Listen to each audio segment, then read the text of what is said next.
আসসালামু আলাইকুম রহমতুল্লাহ বরকাতুহু। সম্মানিত প্রিয় মুসলিম ভাই ও বোনেরা, আর ইসলামিক টিভির পক্ষ থেকে সকলকে জানাই আন্তরিক মোবারকবাদ। আশা করি সকলে ভালো আছেন। আমার আলহামদুলিল্লাহ আল্লাহর রহমতে ভালো আছি। আজকে আপনাদের মাঝে আলোচনা করব নামাজের সময়সূচি সম্পর্কে।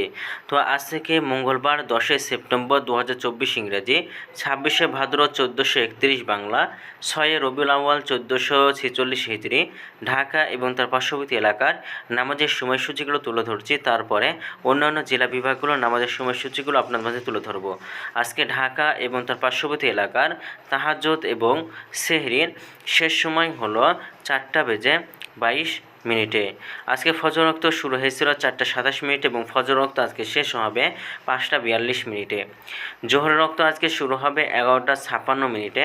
জোহরের ওয়াক্ত আজকে শেষ হবে 4:21। আসর রক্ত শুরু হবে 4:22। আসর রক্ত আজকে শেষ হবে 6:06।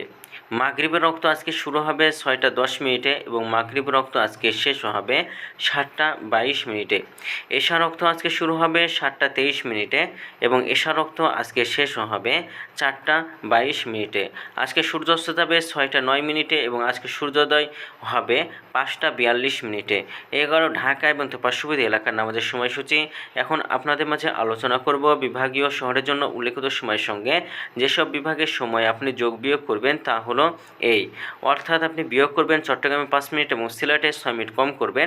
ঢাকা এবং তার পার্শ্ববর্তী এলাকায় যে নামাজের সময়সূচিগুলো তুলে ধরলাম সেখান থেকে চট্টগ্রামে 5 মিনিট এবং সিলেটে 6 মিনিট কম করে গণনা করবেন, তাহলেই কিন্তু হবে। এবং যোগ করবেন খুলনাতে 3 মিনিট, রাজশাহীতে 7 minute, Rangpur 8 minute, Barishal 1 minute বেশি করবেন।